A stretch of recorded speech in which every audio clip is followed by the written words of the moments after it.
Bonsoir et bienvenue à vous en direct sur Public Sénat. Voici les titres du 22h ce soir. Au terme d'une journée de polémique, le patron de PSA renonce finalement à sa retraite chapeau. 21 millions d'euros répartis sur 25 années. L'annonce de Philippe Varin est saluée ce soir par la classe politique qui avait mis sous pression le dirigeant. François Hollande parle d'une sage décision et la seule possible. On en parle avec le club d'éditorialistes du mercredi. Le Parti socialiste en meeting ce soir à la Mutualité pour appeler au sursaut républicain face aux extrémismes et contre le racisme. Les ministres Christiane Taubira, Vincent Peillon et Manuel Valls sont présents. Extrait à suivre et invité ce soir sur ce sujet et d'autres, le slammer Abdel Malik tout à l'heure. Le Sénat rejette le budget 2014. La droite et les communistes ont voté contre. Les écologistes se sont abstenus. Les détails à suivre. Et si cette fois-ci c'était la der des der pour Silvio Berlusconi, l'ex-chef du gouvernement italien a été déchu de son poste de sénateur. Cette décision intervient après sa condamnation définitive à 1 an de prison pour fraude fiscale. Pour le Cavaliere, c'est un coup dur devant ses partisans rassemblés à Rome. Il a parlé d'un jour de deuil, extrait dans ce journal. Voilà pour le programme de votre 22h. Merci d'être en notre compagnie. La polémique n'aura pas duré une journée. Le dirigeant du constructeur Peugeot Citroën a donc décidé de renoncer à sa retraite chapeau. Plusieurs millions d'euros répartis sur de nombreuses années. Sous pression des syndicats et des politiques, Philippe Varin coupe court à la querelle. François Hollande parle d'une sage décision et de la seule possible. Les détails avec Aurélien Romano. 21 millions d'euros, la somme provisionnée par le groupe PSA pour la retraite complémentaire de Philippe Varin a déclenché un tollé. D'abord chez les salariés, en plein plan social et fermeture d'usines. Et très vite, les politiques s'en emparent. Dans le contexte actuel, il est hors de question que l'État donne son accord à la moindre rémunération exceptionnelle dans ce groupe. Un groupe soutenu financièrement par l'État, insiste le ministre, via une garantie de 7 milliards d'euros pour la banque PSA Finance. Le mot légiférer est sur toutes les lèvres. Sur le fond, les retraites chapeau, c'est pas très synonyme de ce qu'on souhaite voir dans le domaine de l'entrepreneuriat. D'ailleurs, c'est vrai que en 2012, il y avait une proposition du candidat Nicolas Sarkozy pour réglementer et encadrer ces retraites chapeau. Pour une fois qu'on prendrait une idée de la droite et que ce soit une idée plutôt de gauche, ce serait pas mal. Je pense qu'il faut reprendre cette idée. Je rappelle que moi-même, je l'avais reproposée, puisque les courants de gauche du PS ont toujours proposé l'interdiction des retraites chapeau. Cette fois-ci, pas besoin d'une loi. La pression exercée par le gouvernement a suffi.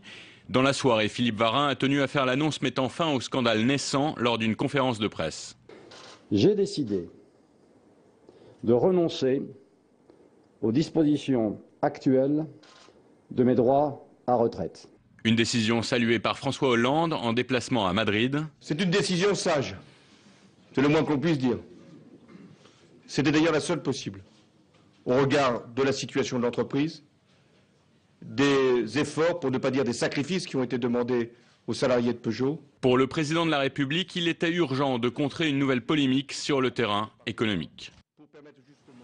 Voilà, et on évoquera ce sujet avec notre club d'éditorialistes tout à l'heure.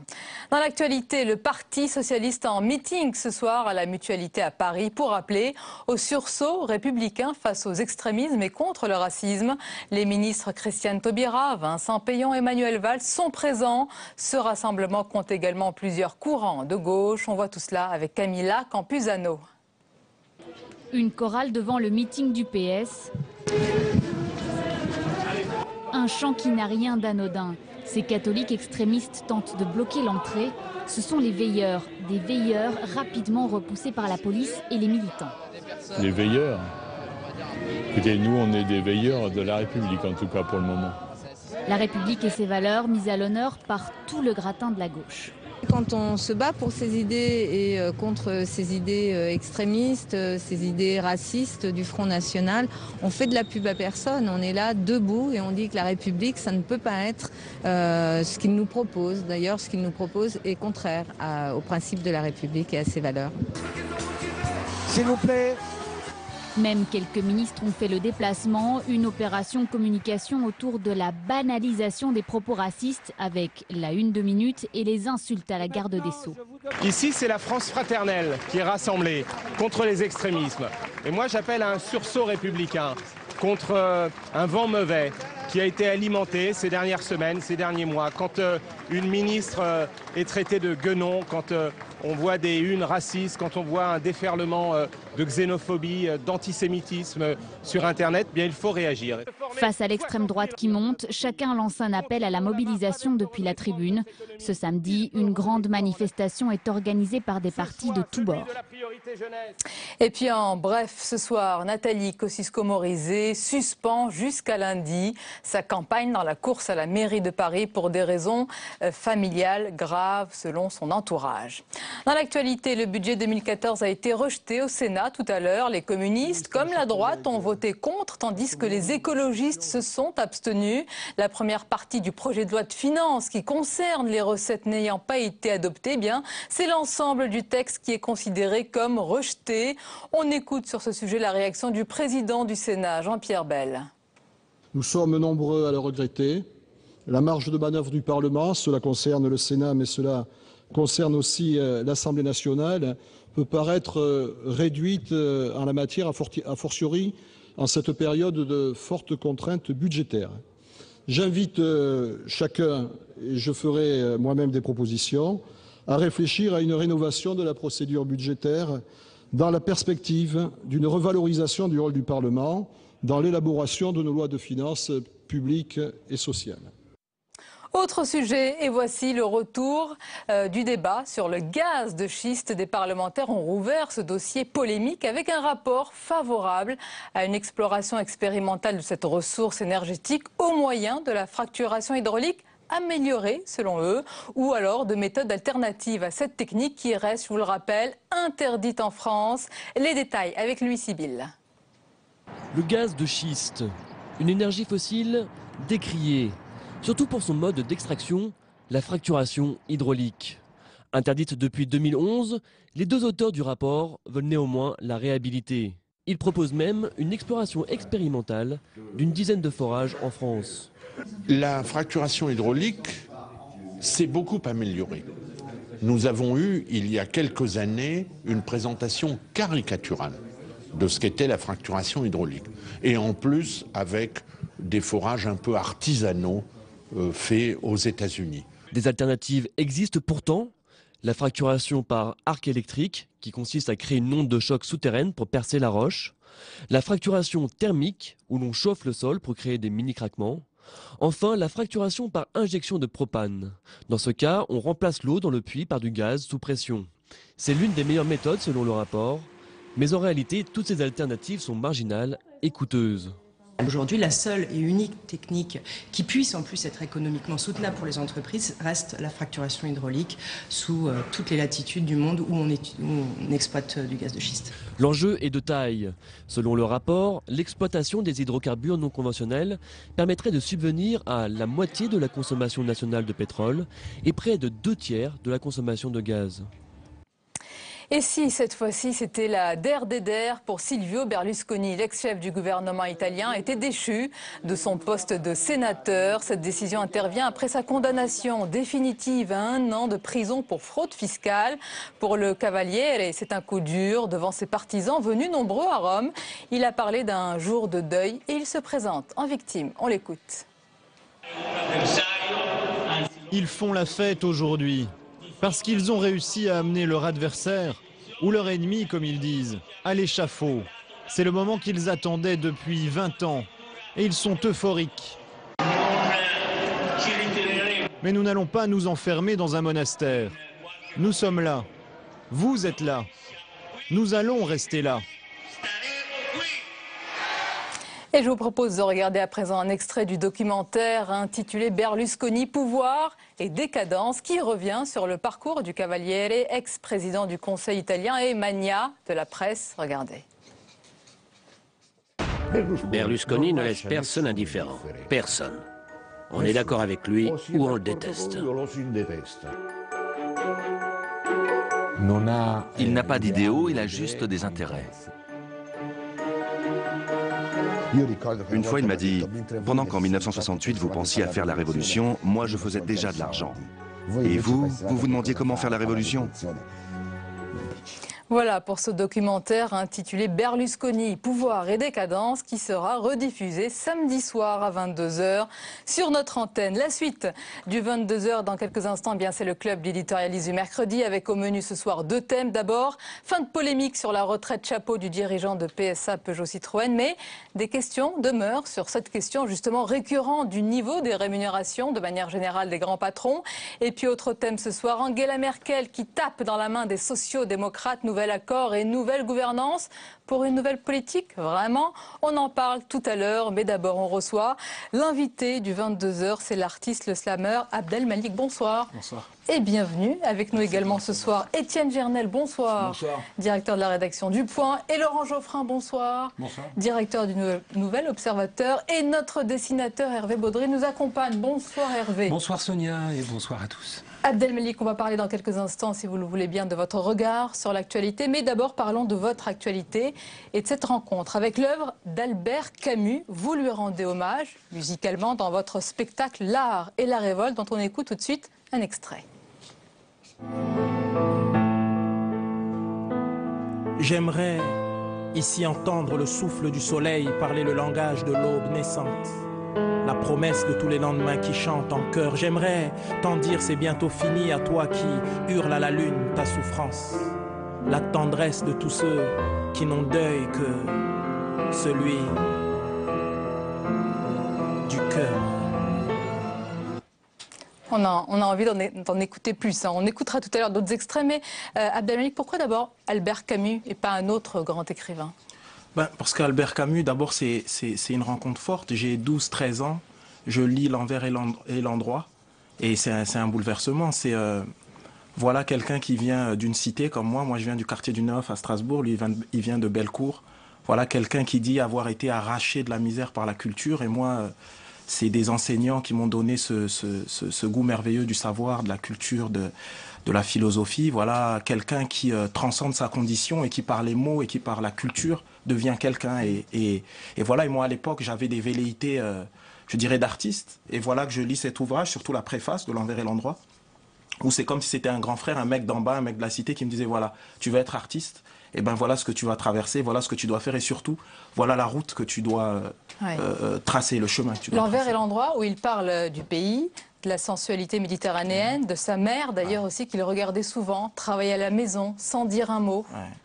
Ça aussi, c'était bouleversant. Quand on est élevé par une mère seule qui élève ses 6 enfants, forcément, il y a quelque chose du référent. Moi, voilà mon héros, voilà mes héros, voilà mes tuteurs. Et c'est vrai que quelqu'un comme Camus, c'est quelqu'un qui m'a aidé à me construire et à devenir l'homme vous que dites je que suis. L'Envers et l'Endroit, c'est votre feuille de route. En fait, c'est la simplicité, la pauvreté, les origines d'Albert Camus qui lui ont donné à lui toute cette exigence de justice toute sa vie. C'est cela qui vous inspire ? Oui, totalement. C'est-à-dire, c'est quelqu'un qui pense que si on veut se battre pour la justice, on ne peut pas utiliser l'injustice. C'est quelqu'un qui dit « je reste fidèle aux miens, et les miens, ce sont les humbles ». Mais encore une fois, rester fidèle aux siens, ça ne veut pas dire ne pas être dans l'ouverture, c'est par les siens et avec les siens qui s'ouvrent aux autres et qui s'ouvrent à l'universel. Et ça, c'est merveilleux. Forcément, ça n'a pu que me toucher et me bouleverser. Laurent Geoffrin, forcément, Albert Camus qui touche... Vous savez, nous, à l'Observateur, c'est un de nos maîtres à penser.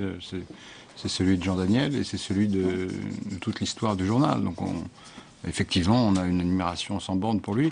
C'était un révolté et en même temps un humaniste. C'est-à-dire qu'il y a à la fois c'est pas quelqu'un de bêlant ou de bien-pensant. Au contraire, il était extrêmement subversif, le cas échéant, mais en même temps, il avait cette espèce de tolérance et d'humanisme qu'il avait théorisé. C'est un résistant aussi. Et c'est un journaliste formidable. Par exemple, au moment où la bombe atomique a éclaté, je crois que c'est le seul pratiquement à avoir immédiatement vu le caractère monstrueux de l'arme, alors que par exemple Le Monde, qui était un bon journal comme ça l'est aujourd'hui, avait tout axé sur la performance technique. Oui. Et Camus a été le seul pratiquement et autre exemple, il a défendu, pas directement, mais il a défendu Brasillac. Vous savez que c'était un collabo qui a été un écrivain, un bon écrivain, mais collaborateur, qui a été fusillé à la Libération. Et Camus l'a défendu, non pas pour atténuer les fautes de Brasillac, mais parce que il avait une conviction depuis toujours qui était hostile à la peine de mort. Donc même dans cette circonstance la plus difficile, c'était juste après la guerre quand même, il y avait eu beaucoup de violence, il continue à défendre cette position-là. Oui, Laurent Geoffrin, vous vous rappelez, Camus, c'est aussi L'homme révolté, 1952, où il dénonce tous les totalitarismes, toutes les dictatures. Je me révolte, donc je suis, sans croire quand même aux illusions et aux méfaits des révolutions sanglantes. Il était pour les révoltes qui passent par des réformes. Ben oui, c'est aussi votre Oui, mais il y a aussi vision. cette idée chez Camus, c'est pas le monde qu'on doit changer, c'est l'homme en fait. Et c'est cette démarche-là, c'est dans ce sens que ce que vous dites est réel, c'est son humanité. Il y a cette idée de dire que peut-être le monde est absurde, mais on doit exercer jusqu'au bout son métier d'homme. Et le métier d'homme, c'est cette exigence de justice et se battre pour la justice. Et donc voilà, il a exercé effectivement en tant que journaliste également, en tant que dramaturge également, en tant que novelliste également. C'était vraiment, de mon point de vue, c'est un artiste complet et un vrai référent. Étienne Jarnel, il y a une passion, il y a une passion chez les jeunes pour Albert Camus. C'est un auteur, un écrivain pour la liberté et l'individu. C'est normal, et puis on voit bien qu'il y a quelque chose qui se passe en ce moment avec Camus, on redécouvre un petit peu, il y a énormément de livres qui sortent. Il y en a un que je recommande en particulier, qui est celui de Michel Onfray, qui est sorti il y a à peu près 1 an, qui est quand même excellent, et où on retrouve ce que vous disiez tout à l'heure, sur l'homme qui vient de nulle part, et qui par la littérature, par le savoir, est devenu quelqu'un. Et on retrouve très très bien ça, et Onfray raconte ça formidablement bien d'ailleurs. Donc évidemment, il est en plein dans le... Puis c'est un écrivain et un philosophe de crise, parce qu'il apporte un sens aux choses. Donc dans une période comme la nôtre aujourd'hui, évidemment, Camus, c'est une référence. Vous pourriez nous chanter... Et pas que pour l'Obs, Laurent. Enfin, nous chanter, pardonnez-moi. A cappella, quelques lignes, justement, d'Albert Camus, ce qu'on a vu tout à l'heure. C'est pas facile, je sais quand on le demande comme ça. On peut vous aider, si on connaît, on va le faire avec vous. Laurent Geoffrin d'abord. J'ai plutôt envie, puisqu'on parle de chante, je m'en vais. Ah oui, c'est bien. Tant que les téléspectateurs restent, tout va bien. Mais j'ai envie juste, pour faire court, j'ai envie de vous citer une phrase de Camus qui est centrale dans mon spectacle, où il dit « Il n'y a pas d'amour de vivre sans désespoir de vivre ». Et ça, je trouve ça tellement d'une vérité telle que, voilà, il n'y a pas d'amour de vivre sans désespoir de vivre. Laurent Geoffrin, on peut rappeler aussi qu'Albert Camus a été de tous les meetings contre la colonisation, les dictatures et les racismes. Ce serait bien qu'on s'en souvienne aujourd'hui. Oui, mais là aussi, c'est un peu plus compliqué. C'est que, au moment de la guerre d'Algérie, il a pris position pour la paix en Algérie, mais il n'a pas non plus rejoint les rangs d'une partie de la gauche qui voulait soutenir le FLN. Alors, il n'était pas non plus pour l'Algérie française, loin de là, mais il a cherché une position, la position la plus inconfortable, surtout dans cette période extrêmement violente de la guerre de décolonisation. Et il a cherché une position intermédiaire, médiane, et ça lui a été d'ailleurs beaucoup reproché par une grande partie de la gauche. Il y a toute une partie de la gauche qui était devenue fascinée par le communisme, ou qui était extrêmement dure et un peu sectaire, qui considérait que Camus était un type un peu louche, parce qu'il était à la fois libertaire et social-démocrate. Il avait fait l'éloge de la politique suédoise, par exemple. Alors, à l'époque, c'était l'horreur absolue, c'était l'ultralibéralisme, etc. Et Camus avait cette espèce... C'est d'une incroyable actualité. Hein. Et oui, bien sûr. Et Camus, on se moquait de lui à cause de ça. Et Sartre le traitait, et Sartre l'aimait bien, et en même temps, ils ont eu une querelle extrêmement violente, dans laquelle Sartre employait des mots très méprisants. Et puis les gens, soi-disant plus intelligents, disaient « Oui, mais c'est un philosophe pour classe de terminale », ce qui est absolument ridicule. Mais bon, ça a été dit. Oui, Abdelhamlik, il y a un public très divers, évidemment, dans vos concerts et tout cela. Est-ce que les jeunes, quand ils vous écoutent justement citer ces phrases très belles que vous avez citées tout à l'heure d'Albert Camus, quelle est leur réaction? D'abord, on nous dit toujours qu'il n'y a pas de... Comment dire, il n'y aurait pas de modèle, de référent auquel les jeunes pourraient se référer véritablement, ou même les jeunes de cité, etc. Et je trouve que Camus, justement, c'est un exemple parfait. Vous disiez tout à l'heure qu'on parle énormément de Camus. Oui, c'est le centenaire, en fait. Et je trouve... On l'a pas beaucoup célébré. Et je trouve qu'on ne l'a pas assez célébré. Le centenaire de sa naissance. De mon point de vue, on ne l'a pas assez célébré. Quand on a une figure aussi qui met en avant la complexité, qui met en avant la nuance, qui est dans une démarche du juste milieu, qui est dans ce que moi j'appelle le consensus actif, en tout cas être consensuel, mais de manière à faire du lien, à fédérer, à avancer ensemble, à amener de la complexité. Oui. Je veux dire, c'est des véritables héros. Et puis quand on compare, enfin, je sais pas, pour moi, Camus, c'est un philosophe de la vie, de la vraie vie. C'est pas la philosophie allemande, vous voyez, c'est pas une espèce de sorte de système, etc. C'est quelque chose qui est véritablement dans la vie. Et de mon point de vue, puisqu'on parlait de Sartre tout à l'heure, de mon point de vue, dans ce sens-là, Camus est plus philosophe, c'est plus Socrate que de mon point de vue, voilà, il est dans cette démarche-là. Il a parlé de maître à penser tout à l'heure, donc forcément, fatalement, voilà. Et il reste dans nos esprits et nos cœurs, il inspire la fraternité à beaucoup de jeunes aujourd'hui, et quand même, cette déception qu'on n'ait pas célébré ce centenaire. Oui, pas suffisamment. Pas suffisamment de mon point de vue. Pas suffisamment quand même. Lorsqu'on a des figures comme ça, aussi, surtout dans les périodes comme aujourd'hui, de mon point de vue, vous parlez tout à l'heure de racisme et de pensée extrême. Il reste ça quand il n'y a plus de culture, quand il n'y a plus d'intelligence, quand il n'y a plus d'histoire. Et Camus représente ça. Alors c'est dommage qu'on ne se saisit pas de cette figure merveilleuse pour faire du sens. Regardez la caricature d'Hervé Baudry. Oui, Abdelmalik, nouveau grand intellectuel. Il y en a qui vous regarde avec une chemise blanche chez lui. BHL, moi je porte mieux la chemise. Il la porte en décolleté, c'est autre chose, il faut dire. Alors on va parler d'un autre thème ce soir. J'en parlais tout à l'heure dans ce journal. C'est le Parti Socialiste qui organise ce soir, en ce moment même, un meeting avec d'autres forces de la gauche contre les extrémismes et contre le racisme. Selon vous, est-ce que c'est aux responsables politiques et à un parti, même s'il y a d'autres forces, en l'occurrence le Parti Socialiste, d'organiser ce genre de grands rassemblements au risque bien de se voir taxé de récupération politique? Et selon vous, est-ce que c'est à un parti politique, c'est aux responsables politiques de se saisir de ce combat? Mais c'est à tout le monde en fait, oui. C'est à tout le monde. Je veux dire, on peut faire de la politique, on reste néanmoins, on est tous des citoyens. Et dans un monde justement où on a peu d'exemples, où les notions de valeurs, d'éthique, de déontologie, c'est de plus en plus flou. Alors c'est à chacun de donner l'exemple dans l'attitude, dans le comportement. Et les politiques, normalement, doivent être les premiers à donner cet exemple-là. Après, la récupération, c'est chacun avec lui-même d'une certaine manière, et l'intention. Et moi, j'aime toujours voir les choses positives. Alors je me dis, enfin les bonnes intentions en tout cas. Alors je me dis que peut-être que véritablement, ils ont envie véritablement de faire avancer les choses et ils se positionnent de cette manière-là. J'espère. Alors justement, la question de la récupération politique, Laurent Geoffrin, d'un grand meeting comme celui-ci, dont la finalité évidemment est louable, mais la démarche politique. Ça me paraît légitime. Parce que s'ils ne font rien, on leur dit vous êtes inerte, et s'ils font quelque chose, on leur dit c'est de la récupération, ils ne peuvent jamais gagner. J'ai trouvé d'ailleurs que c'est presque une autocritique d'ailleurs, c'est que les réactions aux insultes qui ont été proférées à l'encontre de Madame Taubira étaient un peu faibles, quoi. Et donc que les partis politiques s'en saisissent enfin et tirent la sonnette d'alarme, ça me paraît très bien. Alors évidemment, il faut dénoncer le racisme, mais il faut essayer aussi de lutter contre les causes qui favorisent son apparition.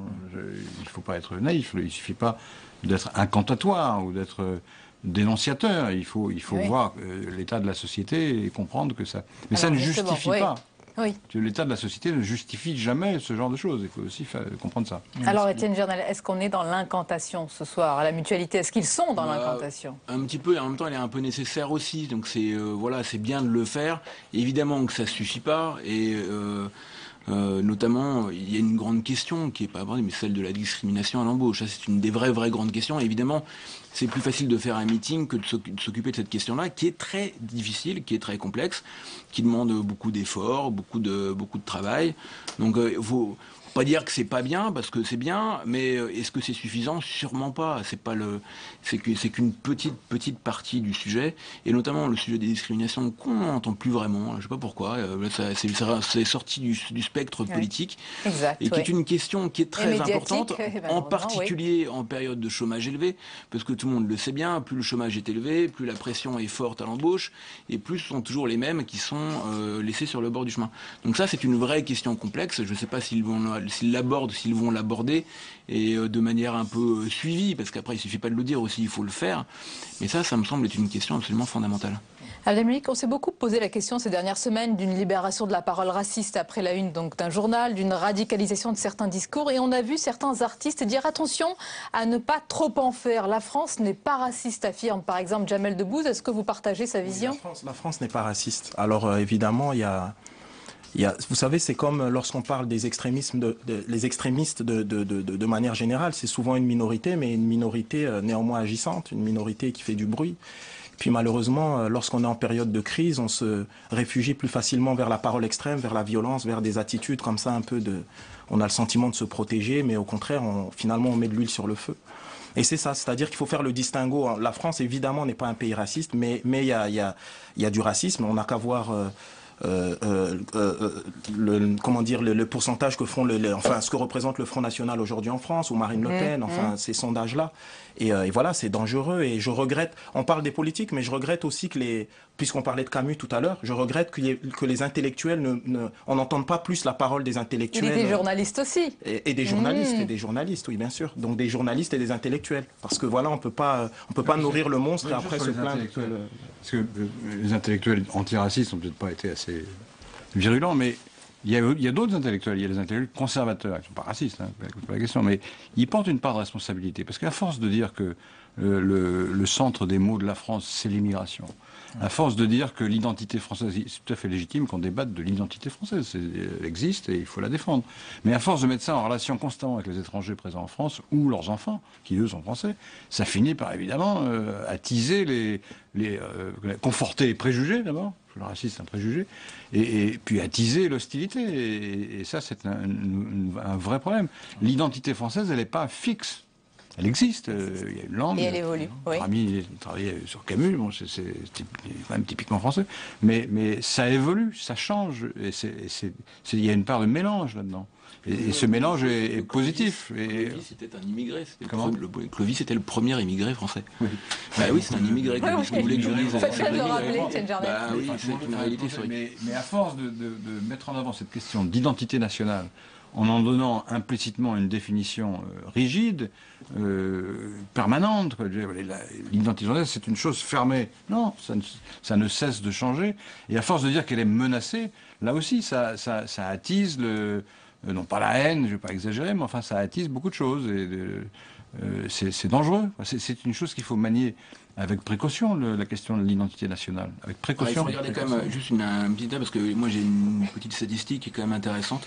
La Commission nationale consultative des droits de l'homme a établi en 2012, hein, c'est pas en 2013, évidemment, on n'a pas encore les chiffres, que si on considère à la fois les actes et les menaces, la violence antisémite a augmenté de 58%, anti-musulmane de 28%, tandis que le racisme est relativement stable, dit-elle, avec une augmentation de 2%. On voit bien évidemment les effets de l'actualité sur ces questions-là. Alors je ne sais pas ce qu'il en sera en 2013, évidemment on aura les chiffres l'année prochaine. Donc voilà, c'est une petite précision. De chiffres. En tous les cas, pour finir peut-être sur une note positive, cette ode à la fraternité, on peut vous écouter Abdelmalik, je crois que c'est... dites-nous. Le 16 décembre au Théâtre du Châtelet. Voilà. Et vous êtes tous conviés, évidemment. On va venir, tous. Très bien. Avec Hervé Baudry, qui commentez votre dernier dessin, c'est une jeune fille, parce que il est très joli, notre invité, hein, j'ai l'impression. Hein, il ne laisse pas les jeunes filles indifférentes. BG, c'est beau garçon. Ah, voilà. Très bien.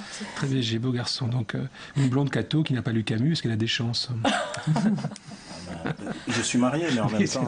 Ah ben voilà. Vous allez en recevoir beaucoup, c'est dit. Merci beaucoup Abdelmalik d'avoir été notre invité ce soir. Je rappelle aussi le titre de votre livre, L'islam au secours de la République. Le voici, et donc on vient vous voir au concert, c'est bien ça, des concerts. C'est ça. Pour l'instant, venez au Théâtre du Châtelet le 16 décembre, vous êtes les bienvenus. On y sera. Merci beaucoup d'avoir été notre invité. Et c'est l'heure à présent du débat des éditorialistes. Notre chroniqueur économique, Jean-Louis Gombault, va nous rejoindre pour évoquer cette journée de polémique autour de la retraite chapeau du patron de PSA. Au final, et sous pression, Philippe Varin y renonce, mais des questions demeurent. On en parle dans quelques instants, mais on écoute d'abord la réaction du président Hollande sur ce sujet. C'est une décision sage, c'est le moins qu'on puisse dire.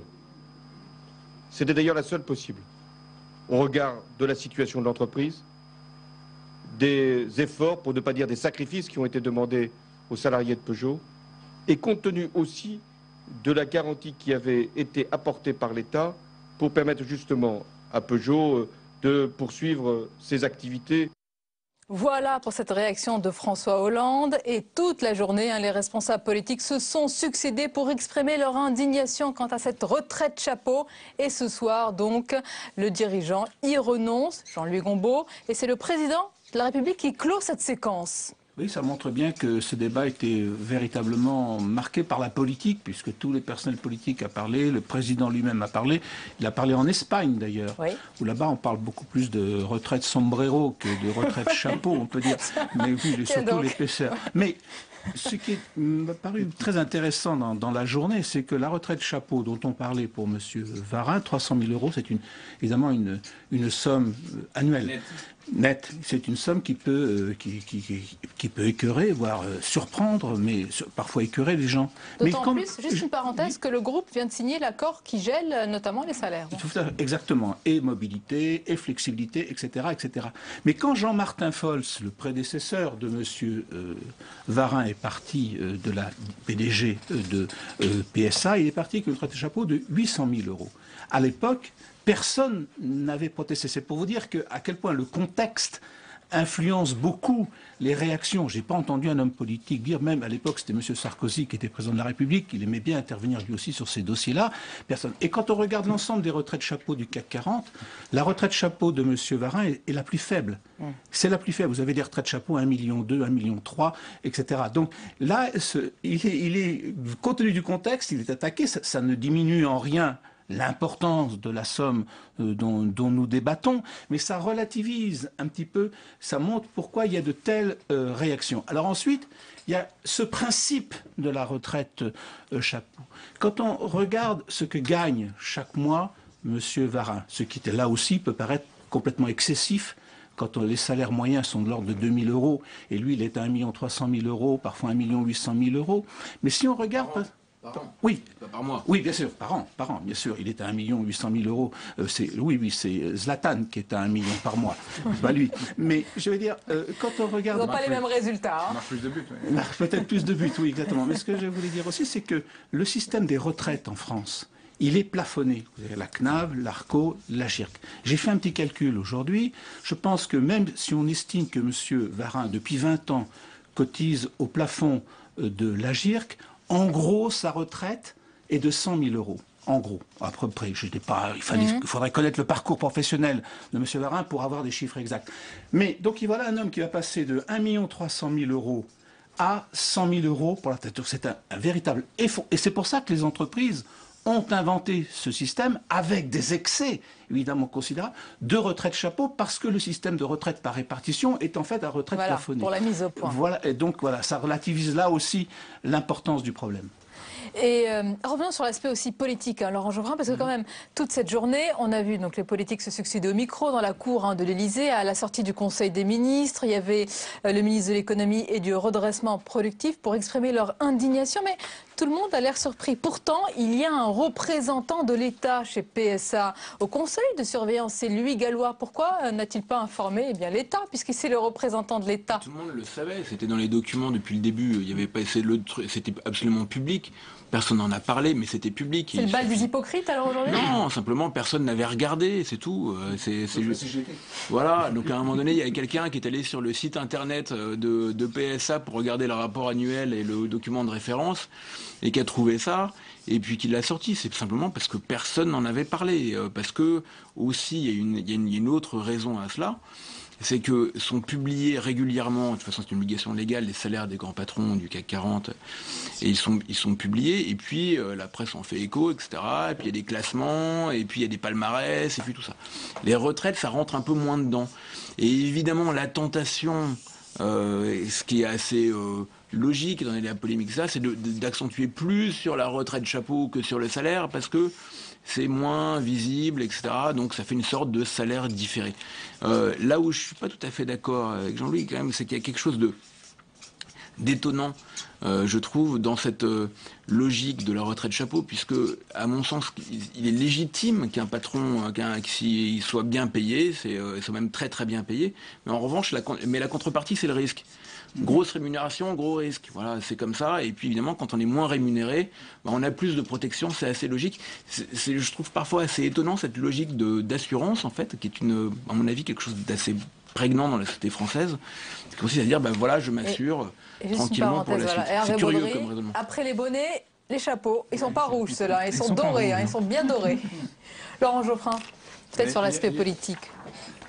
Il faut comprendre pourquoi les gens sont indignés. Parce qu'ils ne sont pas seulement indignés parce qu'ils sont égalitaristes ou parce qu'ils éprouvent une envie à l'égard de ceux qui gagnent beaucoup d'argent. Je crois que la plupart des Français comprennent qu'il faut payer correctement les dirigeants, parce que ce sont des métiers difficiles. Et il faut surtout bien les payer quand ils prennent vraiment des risques, y compris sur leur propre denier. Ce qui n'est pas tout à fait le cas des gens qui dirigent ils sont nommés, quoi. Ils sont nommés à la tête d'une très grande... Comme on dit, c'est-à-dire qu'ils sont révocables du jour au lendemain. La contrepartie, elle est plus ça, quoi. Voilà, c'est ça. Mais évidemment, il y a une autre raison à ça, c'est que la croissance économique, depuis une quinzaine d'années, est assez faible. Hein, même notoirement insuffisante. Or, pendant cette même période, la moyenne de la rémunération des grands dirigeants dans tout le monde occidental a augmenté de manière considérable. 78%, disons. Oui. Alors, comment socialement on peut justifier qu'ils soient bien payés, c'est très bien, mais que ça augmente, c'est-à-dire que ça a presque doublé en fait, alors même que la croissance, elle est stagnante. Il y a quelque chose qui ne peut pas être compris par les gens. Les gens peuvent comprendre que leur salaire soit bloqué parce qu'il n'y a pas de croissance. Mais que leur salaire soit bloqué et qu'il n'y ait pas de croissance et que les dirigeants, eux, doublent leur salaire, c'est une folie socialement. Je suis d'accord, et néanmoins, il y a quand même un biais dans votre raisonnement. C'est que là, on parle d'entreprises qui sont pour la plupart des multinationales, qui vont chercher la croissance là où il y en a, parce qu'il y a de la croissance dans certains pays. Hein, vous l'avez remarqué quand même. En Asie, il y a de la croissance. En Afrique, il y a de la croissance. On n'en parle jamais, mais l'Afrique est en très forte croissance. Et ces entreprises-là font l'essentiel de leur profit ailleurs qu'en France. Et le CAC 40, c'est pas la France. Socialement, si on a une société, s'il n'y a pas de société, comme disait Margaret Thatcher, on n'en parle plus, mais s'il y a une société, c'est-à-dire un ensemble, est-ce qu'on a intérêt à payer, à mon avis, surpayer les hauts dirigeants, alors que le rendement social de cette affaire est nul? Mais parce que si vous voulez considérer qu'au niveau français, oui, mais évidemment, c'est la croissance n'est pas meilleure ailleurs, elle est meilleure dans les pays émergents, d'accord, mais oui, quand même. Mais regardez aux États-Unis, c'est pareil. Les meilleurs aux États-Unis, un peu meilleur, 20 ans, 2%, et ils ont doublé, triplé, quadruplé leur salaire. De manière structurelle. C'est parce que le capitalisme a changé de nature aussi. Vaste sujet, ça. Et Hervé Baudry, je voulais juste en parler pendant une demi-heure, si vous êtes d'accord. Il est très bon sur le capitalisme. On va éteindre les lumières, on va rester tous les 5 ensemble. Oh, regardez, Hervé Baudry qui croque. Laurent va au club des Paradorés, mais si vous en parlez de club des Paradorés, je ne connaissais pas ce club. 25 millions, belle chute. Ah oui, ceux qui font des ils bons, ont qui tous pratiquent le ouvert leur parachute. Oui, d'ailleurs, Jean-Luc Gombault, la polémique a fait un tour et là, elle s'en est allée, mais jusqu'à la prochaine, parce que rien n'est réglé. Oui, parce que je crois que la discussion montre que le problème n'est pas tellement la retraite chapeau, je trouve. Le problème, c'est le salaire. C'est ça le problème, c'est la rémunération. Je pense que la retraite chapeau en elle-même, c'est quelque chose qui n'est pas proprement scandaleux. Et je pense quand même l'augmentation.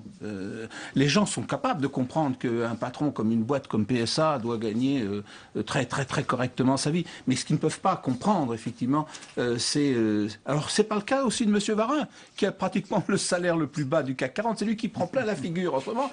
Alors que le salaire moyen du CAC 40, c'est 2 fois pratiquement son salaire à lui. Et c'est lui qui en prend plein la figure aujourd'hui. Il a été le souffre-douleur du précédent quinquennat. C'est lié aussi à la situation de PSA qui est quand même très mauvaise. Alors, autre sujet, messieurs, et c'est fait. Angela Merkel a tapé dans la main des sociodémocrates pour un accord en vue de former un gouvernement. 2 mois après sa victoire sans majorité absolue aux législatives, la chancelière allemande et le SPD ont donc trouvé un compromis qui sonne comme une sorte d'union nationale en Allemagne. On en parle après le rappel des faits de Camilla Campuzano. Regardez. La nouvelle fait la une de tous les journaux allemands. Et pour cause, la coalition gouvernementale, il aura fallu l'arracher. Une affaire loin d'être simple. Soulagement pour Angela Merkel. Faute de majorité aux dernières législatives, elle s'associe aux sociodémocrates. Cette grande coalition est faite pour les petites gens. Il y a des choses dans cet accord qui, je crois, vont aider à stabiliser le pays et qui redonneront de l'espoir à ceux qui n'en ont plus. Le SPD, orienté à gauche, a réussi à imposer certaines de ses mesures phares. Une amélioration des retraites pour les petits salariés et la plus emblématique, l'instauration d'un salaire minimum, 8,50 € de l'heure. Un moyen de stimuler la consommation des Allemands, des mesures essentiellement pour lutter contre la précarité qui ont eu du mal à passer. Il aura fallu plus d'1 mois de tractations et des négociations jusqu'à l'aube. Rien d'étonnant. Nous partions de points de vue très différents pour ces négociations. C'est pour cela que ça a duré. Il manque encore le feu vert des militants du SPD. Ce sont les 470 000 adhérents du parti qui ont le dernier mot pour la formation de cette coalition. Une coalition avec un parti jusque-là adverse qui en laisse plus d'un sans voix. Alors messieurs, je vous pose la même question. Nouvel accord, nouvelle gouvernance et donc nouvelle politique pour l'Europe et un peu pour nous, la France ? Étienne Vernel. Je pense que ça ne changera pas grand-chose pour nous. Il n'y a que nous qui pouvons nous sauver. Et si on attend que l'Allemagne nous subventionne, ça ne va pas venir. Non, ce qui est intéressant d'abord, c'est l'extraordinaire maturité et modernité de la démocratie allemande. Et imaginez cette même scène, hein, on voit Sigmar Gabriel et Angela Merkel côte à côte. Imaginez Copé, héros, etc. Enfin, on n'imagine même pas. La deuxième chose qui est quand même très intéressante, c'est la logique allemande qui est quand même assez claire. Ils redistribuent à la fin de l'argent, mais ils n'augmentent pas les impôts et ils ne vont pas faire de déficit. C'est quand même formidable, ils ne distribuent que ce qu'il y a en plus. C'est quand même une vraie... des étoiles dans les yeux, c'est un air admiratif. Logique économique, alors c'est le fruit d'un compromis politique, on peut être, il y en a qui sont un peu plus de droite, un peu plus de gauche, un peu plus pour les dépenses, un peu plus pour les économies, etc. À la fin, ils trouvent un compromis quand même qui a du sens, et alors nous, on est quand même très loin. Juste un petit chiffre quand même, hein. Les Allemands ont des dépenses par rapport au PIB de 10 points inférieurs par rapport à la France. Voilà, je dis ça, et après ça leur permet d'être généreux. Ces chiffres, oui, Jean-Luc Rambaud. Moi je pense que dans cet accord, il y a une chose qui va arranger M. Hollande et une autre qui va quand même le déranger.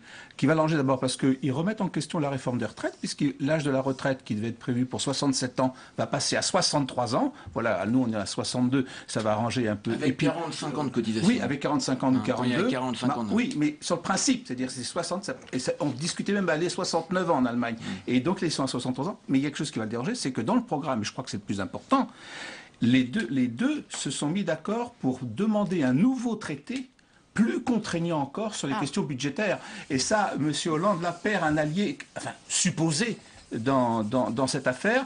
Et ça, c'est quelque chose qui peut le déranger. Lui voulait renégocier le traité, il a échoué. Et les Allemands sont plus malins, ils ne veulent pas renégocier le traité, ils veulent en faire un autre.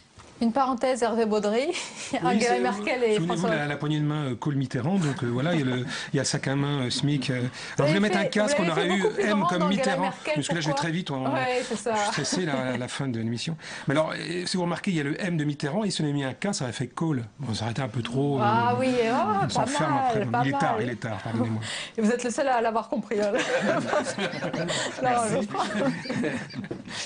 votre réaction. Sur la question allemande, oui. Plutôt, oui. On dit toujours que la social-démocratie, c'est une idéologie dépassée, désuète, archaïque, etc. Comment? Il y a qu'à l'Obs qu'on dit ça. Non, j'en entends souvent ça. On le lit souvent. Vous l'avez cherché en même temps, celle-là. Comment? Mais tout le monde se moque de moi, c'était. Ah non, Laurent. Mais non, vous écoutez, sérieusement. Vous avez 30 secondes. Non, mais une fois que je parle sérieusement, les gens se moquent de moi. Allez, on l'écoute, s'il vous plaît. Laurent Geoffroy. Voilà. Je constate que ce parti, quoique minoritaire, a obtenu des choses importantes que tous les libéraux de la Terre considèrent comme horribles. Et c'est en Allemagne, un pays qui marche bien. Effectivement, ils peuvent faire ça parce qu'ils ont une économie qui fonctionne bien. Alors, deuxième point, il serait bon pour tout le monde, alors pour le coup, parce qu'ils ont un excédent commercial colossal, grâce à leur talent. Hein, c'est pas... Qu'on en mange un peu. Non. Qu'ils soutiennent leurs demandes intérieures pour qu'on en bénéficie. Pas d'argent, on leur demande qu'ils achètent certaines choses. Voilà. Chez nous, par exemple. C'est là-dedans. Et on finit avec le dessin d'Hervé Baudry. C'est l'Europe qui dit qui punit l'Allemagne parce qu'elle travaille trop bien. Donc, ah oui, les lauriers. Les lauriers, vous le comprenez celui-là? Oui. Voilà. Mais vous faites le décodeur, donc je finis par comprendre. On arrive à la fin de ce journal. Merci de nous avoir suivis. Tout de suite l'émission. Déshabillons-les, belle et douce nuit. À demain avec plaisir.